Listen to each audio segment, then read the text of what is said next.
system, we are looking at the Kimura from side control when we're flat on the back. Let's just do a recap for those that don't even know how to do a Kimura, and then we'll look at the preliminary defense. The defense that you're going to put on if you're late and he's got the leg over your head. So possibly the best setup into this would be, say I'm in control 1 with my arm over the head, my near side arm draping the hip. I'm being heavy as a whale. I'm driving in the car. Possibly from there wants to win the underhook. His goal is to get onto the side, and as he does, I'm just switching my base. So I went from on my toes to bringing my knee towards his hip. And now from there, I can make some kind of grip on his wrist, start pushing it to the mat. And again, my free hand's coming underneath, and I want to try and get my elbow beside Carl's left hip.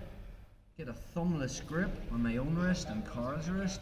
And now really it's about the leverage that I can do with my legs.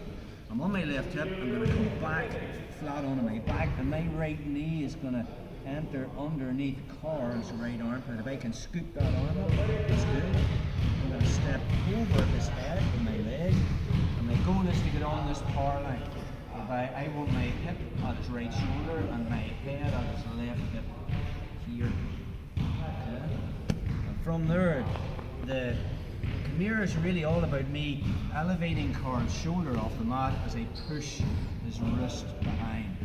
So from there, lifting his shoulder, bringing his wrist behind. Let's just get another angle on that rope. So from our position, control 1. Again, there's lots of ways of it, but it's easier for Carl as the underhook. You can see that I'm going for this kind of control here. So one arm over the head and one arm at the head, and driving in front of the mat. The minute he starts to turn on the side, I'm going to bring my elbow more towards his elbow, switch my base. He's into this hip. Find wrist, and now I'm going to push that towards the mat as I switch my base again. And now I'm going to turn my hip. Here I want my hip coming underneath his side armpit. Step over his head. Again, I want to come to the end of the lever, so my elbow underneath Carl's elbow.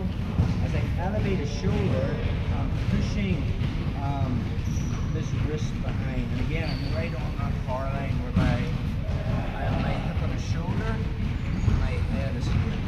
When you get comfortable with this, you're not even needing knee grips. You can whack it on just without knee grips. It's all just about connection. I'm also gluing my elbow, my chest to his elbow, and now I can use my whole core. Again, like every submission in jiu-jitsu, I want to put tension in the arm. It's hard to submit someone. Carl's arm's wet noodle and it's relaxed. I want to be putting tension in my arm, leaning forward, gluing my chest to the elbow. I'm on that power line. Now from there, I just let's look at preliminary defense. So this is something you want to be thinking about. Oh shit, it's on. What are we doing? Rather than just topping. I wouldn't stay here for long, but it just gives you time.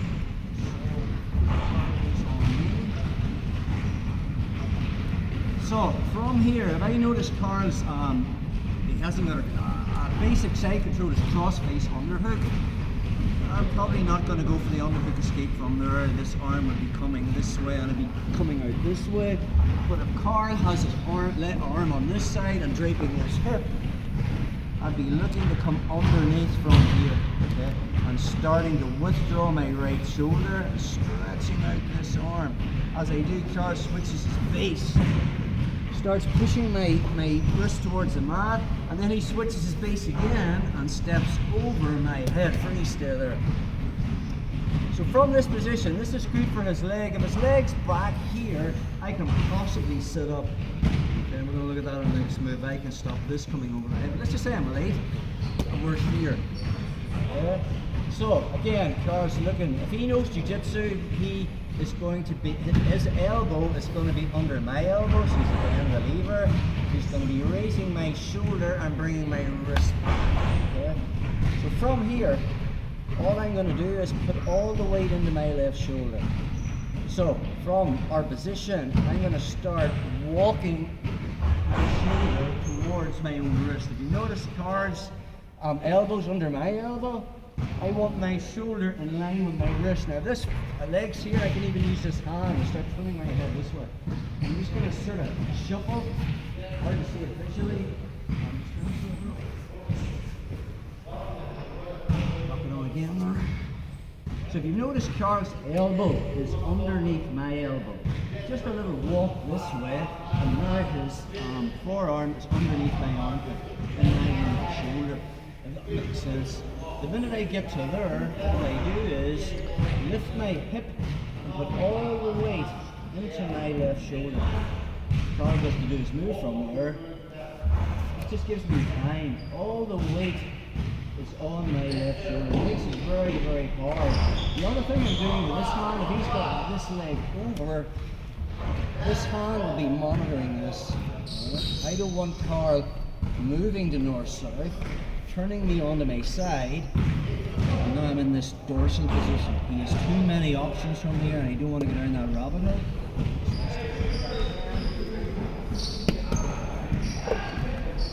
So,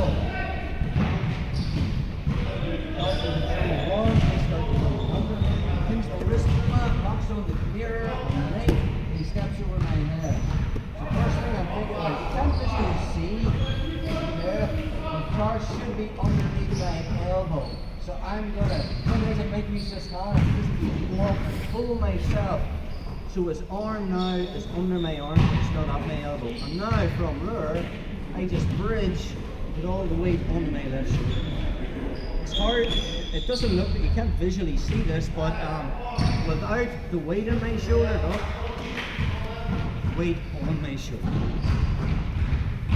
So now from there, this hand, which is doing nothing, monitors this. I'm going to show you in a later stage. I'm not going to stay here. You just want to focus on just developing this skill first of all. Being sensitivity first. So Carl's in control one. I'm going to win the underhook with my left hand, bridge onto my side. He's going to switch, lock on the Kimura, step over my head. So all I'm going to do is walk and get his left forearm from underneath my left elbow to underneath my armpit. I want my shoulder lying on my own wrist. And now from there, I just lift my hip, put all the weight on my left shoulder. As Carl tries to put it on, it becomes a lot more heavier. And this hand will be monitoring this leg so he doesn't make a transition to north-south, which would be the go-to move. Mr. Wackos,